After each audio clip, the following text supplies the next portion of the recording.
সময় যত ঘনিয়ে আসছে নির্বাচনী ট্রেন তত দ্রুত চলছে, আর এই নির্বাচনের আগে নানান জোটের হিসাব নিকাশ যেন রাজনীতির ময়দানে নতুন করে আলোচনার জন্ম দিচ্ছে অন্যান্য নির্বাচনের মতোই। এবারের নির্বাচনে অন্যতম আলোচিত রাজনৈতিক দল, যেটি বড় রাজনৈতিক দলগুলোর বাইরে, বিএনপি কিংবা জামায়াতের বাইরে, সেটি হচ্ছে এনসিপি। জুলাই অভ্যুত্থানে যে নেতারা সামনে থেকে নেতৃত্ব দিয়েছিলেন তাদের হাতেই গড়ে ওঠা এই দল নিয়ে আলোচনায় অনেক কিছু, কিন্তু শেষ পর্যন্ত আলোচনা গিয়ে ঠেকেছে এনসিপি কি জামাতের সাথে জোট করছে নাকি করবে, আর এই করলে তার প্রভাব কী পড়বে সামগ্রিক রাজনৈতিক ময়দানে, তাই নিয়ে একটু নিউজ নয়েজ আলাপ করতে চাই। আপনাদের সাথে আছি আমি নাহিদ হোসেন, আমার সাথে আছে আমার সহকর্মী জিয়াদ রোহান।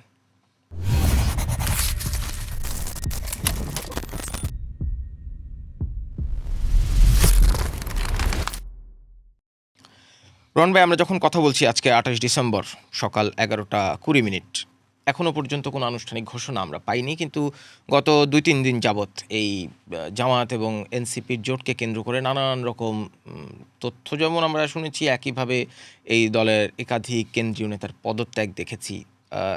তারা কি কেউ বলেছে যে জামায়াতের সাথে জোটকে কেন্দ্র করে তারা পদত্যাগ করছে?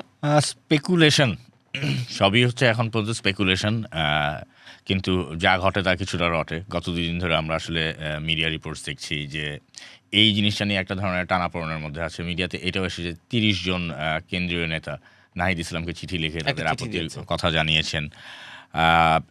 কালকে তাদের একজন, আমি বলবো হেভিওয়েট স্পটলাইটে থাকা ক্যান্ডিডেট যিনি ছিলেন ডক্টর তাসনিম জারা, উনি ভেরি পপুলার এবং জেনজি, তার কন্টেন্ট ছিল, সে একজন ডাক্তার। কালকে তিনি ঘোষণা দিয়েছেন যে তিনি আসলে নির্বাচন করছেন না দল থেকে, তিনি স্বতন্ত্র হিসেবে নির্বাচন করছেন। এর আগে চট্টগ্রাম থেকে মনোনয়ন পাওয়া এনসিপির বাঁশখালীর আসন থেকে, যদি আমার ভুল না থাকে, আরশাদুল হক, তিনিও 2 দিন আগে জানিয়েছেন তিনি পদত্যাগ করছেন। তো এই আসলে এই সিগন্যাল কিংবা এই সিমটমগুলি, আর সেটার সঙ্গে নিউজ মিডিয়ার স্পেকুলেশন সব মিলিয়ে জিনিসটা সেই দিকেই হয়তো বা ইঙ্গিত করে। তবে এইটা শিওর যে জোট, কোথায় জোট হবে না হবে সেইগুলা নিয়ে এনসিপি আসলে বেশ একটা দোলচালের মধ্যে আছে, এবং এইটা একটা ক্রাইসিস সৃষ্টি করেছে দলের ভিতরে। এটা তো ক্লিয়ার যে আসলে এক ধরনের রিফট দেখা দিয়েছে, এক ধরনের ভাঙন দেখা দিয়েছে ওদের মধ্যে, যে আসলে কোন দলের সঙ্গে তারা জোটে যাবে, কোথায় কি যাবে আর না যাবে। সাধারণত যেটা হয় যে ইলেকশনের আগে যখন এই জোটের এক ধরনের সমীকরণ চলে যদি বলি, তখন ওই যে আসন ভাগাভাগি এরকম জিনিসপত্র নিয়ে, কে কোন আসন চাই, কোথায় কি চাই, সেটা নিয়ে এক ধরনের। বিএনপির সাথেও তো এনসিপির একটা আলোচনা চলছিল বলে গণমাধ্যমে, বিএনপির সঙ্গে গণমাধ্যমে ছিল এনসিপির আসন, কিন্তু সেখানে ওই যেটা বললাম যে সেখানে দ্বন্দ্বটা ছিল আসলে কয়টা আসন পাবো, কে কি কোথায় কি আসন চাই, কাকে নমিনেশন দিব সেটা, কিংবা আসন সংখ্যা নিয়ে এইসব। এখানেও সেই নেগোসিয়েশন যখন চলছে সেখানেও এই বিষয়গুলো তো এসেছেই, কিন্তু এইখানে আরও বড় করে দেখা দিয়েছে যে আসলে দলের ভেতরের এক লোকজন আসলে চাচ্ছে না জামায়াতে ইসলামের সঙ্গে আসলে একটা জোটে যেতে আসলে চাচ্ছে না। যারা যেই 30 জন নেতা চিঠি দিয়েছেন, সেই চিঠিতে তারা বেশ কিছু কারণেই দেখিয়েছেন নিউজ রিপোর্ট অনুযায়ী। একটা তারা বলেছেন, সেখানে একটু আমি মিডিয়া রিপোর্টকে কোট করছি, যে জামাত শিবিরের বিভাজনমূলক রাজনৈতিক কর্মকাণ্ড। আর একটা পয়েন্ট হলো অন্যান্য দলের ভিতর গুপ্তচর বৃত্তি, এনসিপির বিভিন্ন তাদের অপকর্মের দায় চাপানোর চেষ্টা, আর ডাকসু ইলেকশনের সময় স্পেশালি তাদের ছাত্র সংগঠনের বিরুদ্ধে মিথ্যাচার, এইগুলি। সেই চিঠিতে এটাও উঠে এসেছে অনলাইনে তাদের নারী কর্মীদের বট বাহিনী দিয়ে বুলিং করা, ট্রল করা, সেইগুলো জিনিসও উঠে এসেছে। পদত্যাগের কথা যে বললাম, তাসনিম জারার কথা বললাম, আরশাদুল হকের কথা বললাম, আজকের সমকালে আমি দেখছি খালেদ সাইফুল্লাহ, তাদের যুগ্ম আহ্বায়ক খালেদ সাইফুল্লাহ, তিনি আবার তাসনিম জারার স্পাউজও, তিনিও পদত্যাগ করেছেন। তিনি বলছেন অবশ্য ব্যক্তিগত কারণে পদত্যাগ করেছেন, বাট এই সবগুলো জিনিসই আসলে এইটাই ইঙ্গিত দেয় যে আসলে এই জোট এবং সব কিছু নিয়ে এনসিপি খানিকটা একটু বেকায়দাতেই পড়ে আছে বলে মনে হচ্ছে। এর আগে এনসিপিতে যারা যুক্ত হয়েছিলেন এবং নাগরিক কমিটিতে যারা ছিলেন, তাদের একটা বড় অংশ কিন্তু আগেই বেরিয়ে গিয়েছিলেন, যাদেরকে বলা হয় তারা শিবিরের সাবেক নেতা। আপনার মনে আছে কিনা, আপ বাংলাদেশ নামে একটা রাজনৈতিক দল করেছিল, যেখানে আলী হাসান জুনায়েদের মতো নেতারা ছিলেন। এবং তখন কিন্তু আলোচনাটা এরকম হয়েছিল না যে এনসিপির সাথে জামায়াতের কিংবা শিবিরের সাবেক শিবির নেতা যারা আছেন তাদের সাথে আদর্শিক একটা মিল না হওয়ার ফলেই তারা বেরিয়ে গিয়ে নতুন রাজনৈতিক দল করছে। হ্যাঁ, তো সেটা বেরিয়ে নতুন রাজনৈতিক দল তারা সেখানে করছিল। আসলে এনসিপি প্রথম থেকে এক ধরনের মধ্যপন্থার জায়গাতে যাওয়ার চেষ্টা করছিল, যেই কারণে আসলে এটা তো তাদের ঘোষিত নীতি ছিল যে আমরা মধ্যপন্থী একটা করবে। কিছুদিন আগে মাসের প্রথম দিকেও তারা আরেকটা জোটও করেছিল এবি পার্টি এবং রাষ্ট্র সংস্কার রাষ্ট্র আন্দোলনের সংস্কার সঙ্গে গণতান্ত্রিক সংস্কার জোট। সংস্কার জোট, সেই একটা জোটও করেছিল সব মিলিয়ে। তা আসলে এইখানে যেটা দেখা যাচ্ছে যে আসলে ভোটের রাজনীতির হিসাব নিকাশ মিলাতে গিয়ে আসলে এনসিপি একটু করে বসেছে। আর যেটা করতে গিয়েছে বড় দুই দলের সঙ্গে আসলে তারা যাওয়ার চেষ্টা করেছে। বড় দুই দল এখন বিএনপি এবং জামাতে ইসলামী আছে। তো এই প্রচেষ্টার অংশ হিসেবে সব মিলে তাদের এই হচ্ছে, এবং তাদের জোটে এবি পার্টি আছে। এবি পার্টির বিষয়ে এবি পার্টি এখনো আসলে কোনো মন্তব্য, আমরা অফিসিয়াল কোনো মন্তব্য দিইনি। তবে এইটা রাষ্ট্র সংস্কার আন্দোলন বেশ আগেই পরিষ্কার করেছে, তারা আসলে জামায়াত বা বিএনপির সঙ্গে যেতে রাজি না। এখন ভোটের রাজনীতির যে হিসাব, সেই হিসাবে এনসিপির এই কেন্দ্রীয় নেতৃত্ব কিংবা টপ লিডারশিপ যদি বলি আমি, টপ লিডারশিপ আসলে আরেক ধরনের চিন্তা করে যেতে যাচ্ছে। তার মানে রাষ্ট্র সংস্কার আন্দোলনের যে স্ট্যান্ড তারা পরিষ্কার করে ঘোষণা দিয়েছে, সেই স্ট্যান্ড যদি ঠিক থাকে তাহলে জামায়াতের সাথে যদি এনসিপির জোট হয় তাহলে তো সেই জোটটাও কার্যত থাকছে না। না, সেই জোটটাও তাহলে আসলে কার্যত থাকছে না তাদের সেই ইসের। কিন্তু according to news media reports, কালকে রাতের মধ্যে আসলে আমরা কথা বলছি আজকে 28শে ডিসেম্বর, গতকাল 27শে ডিসেম্বর রাতে এই জিনিসটা প্রায় চূড়ান্ত হয়েছে। রাত পর্যন্ত অনেক ডেভেলপমেন্ট হয়েছে।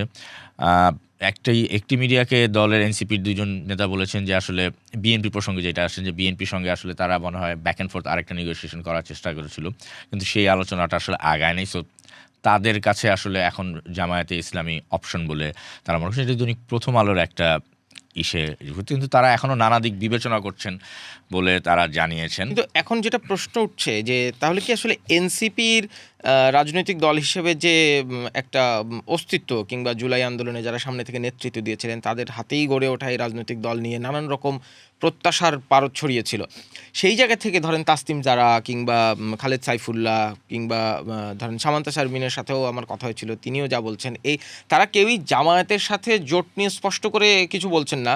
কিন্তু ধরেন আপনি তাসনিম জারার স্ট্যাটাসের একটা লাইন যদি বলি, তিনি প্রথমেই লিখেছেন যে আমি আপনাদের ঘরের মেয়ে, খিলগাঁওয়ে আমার জন্ম এবং বেড়ে ওঠা। আমার স্বপ্ন ছিল একটি রাজনৈতিক দলের প্ল্যাটফর্ম থেকে সংসদে গিয়ে আমার এলাকার মানুষের এবং দেশের সেবা করা। তবে বাস্তবিক প্রেক্ষাপটের কারণে আমি কোনো নির্দিষ্ট দল বা জোটের প্রার্থী হিসেবে নির্বাচনে অংশগ্রহণ না করার সিদ্ধান্ত নিয়েছি। মানে এই যে তাসনিম জারার এই স্ট্যাটাসে তো আর এক ধরনের ক্ষোভের বহিঃপ্রকাশ তো আছেই।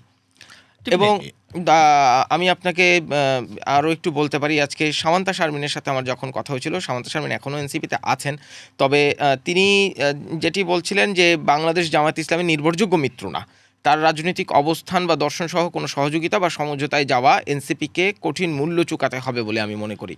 এবং তিনি রাজনৈতিক জোটের প্রসঙ্গে একটা কথা বলেছেন যে জামায়াত ইসলামের দায়িত্বশীল নেতারা মন্তব্য করেছিলেন জামায়াতের জুলাইয়ের স্পিরিট বাংলাদেশের নিয়ে পরিকল্পনা নিয়ে একমত হলে জামায়াতের সাথে জোট করতে আসতে পারে যে কোনো দল। মানে জাতীয় নাগরিক পার্টির এতদিনের অবস্থান অনুযায়ী তার মূলনীতি রাষ্ট্রকল্প জামায়াত থেকে সম্পূর্ণ আলাদা। মানে এইখানে তো তারা স্পষ্ট করে দিচ্ছেন যে আদর্শিক একটা বিভেদ তাদের মধ্যে আছে। ফলে এই যে 30 জন নেতার কথা বলছেন, এইরকম এই 30 জন নেতার মধ্যে মোটামুটি 8-10 জন কিন্তু স্পটলাইটের নেতা, রাইট। তারা যখন একটি রাজনৈতিক দল থেকে বেরিয়ে যাবেন, সেই রাজনৈতিক দলের আসলে অবস্থান থাকে কি? অবস্থান থাকে, এটা সেই রাজনৈতিক যে কোনো রাজনৈতিক দলের জন্য এটা একটা বড় ধাক্কা আসলে। তাদের একটা বড় অংশের জনসমর্থন। আমরা যে কয়েকজন নামের কথা বললাম, তাসনিম জারা কিংবা সামান্তা শারমিন, ইনারা কিন্তু নাহিদ ইসলাম, সার্জিস এবং টপ লিডারশিপের পরের পার্টির ফেস কিন্তু এরা। ইনারা আসলে একটা বড় অংশের জনসমর্থন নিয়ে আসেন এবং তাদেরকে দেখে আসলে একটা বড় অংশের লোকজন এনসিপির পেছনে তাদের সমর্থন দিয়েছে। আমি যদি বলতে চাই, তাসনিম যারা বলেছিলেন যে তার নির্বাচন করতে 1.5 কোটি টাকা খরচ হবে কিংবা একটা বার আছে, এবং উনি স্ট্যাটাস দিয়েছিলেন যে আপনাদের ইস্যুর জন্য আমি প্রায় 40 লাখ টাকার মতো উনি রেজ করে ফেলেছেন। এটা কিন্তু 1.5 কোটি টাকা উনি বলেছিলেন, মানে 1.5 কোটি টাকা, 40 লাখ টাকার কিছু বেশি, এবং সেটা 22 ঘন্টার মধ্যে সম্ভবত 22 ঘন্টার মধ্যে 40 লাখ টাকার মতো ফান্ড রেজিং হয়েছে একটা ইন্ডিভিজুয়াল ক্যান্ডিডেটের পিছনে। এটা কিন্তু পার্টির ফান্ড বলে আমি মনে করি না, এটা তাসনিম জারার ব্যক্তিগত একদমই তার প্রতি ভরসা রেখে একজনই। সো এই ধরনের ফিগারগুলি এনসিপিতে আসলে এনসিপির একটা বড় চালিকা শক্তি ছিল বলে আমার কাছে মনে হচ্ছে, যে এই ধরনের এই ফিগারগুলি যারা আসলে ঈদের মাঝখানে তরুণদের মাঝখানে পপুলার ছিল। এনসিপি নিজেকে সবসময় বলেছে একটা ইনক্লুসিভ দল, সেখানে নানান রকম মত আদর্শের লোক ছিল। সেখানে যদি আমি বলতে চাই, যদি সেই প্রগতিশীল অংশটা কিংবা প্রোগ্রেসিভ অংশটা যেই একটা বড় সাপোর্ট যেখানে ছিল, সেটা একটা বড় সাপোর্ট টেনে আনতে আসলে এদের ভূমিকা অনেক। সো এরকম একজন ফিগার যদি আসলে পার্টি থেকে বেরিয়ে যায়, সেটা তো একটা বিষয়।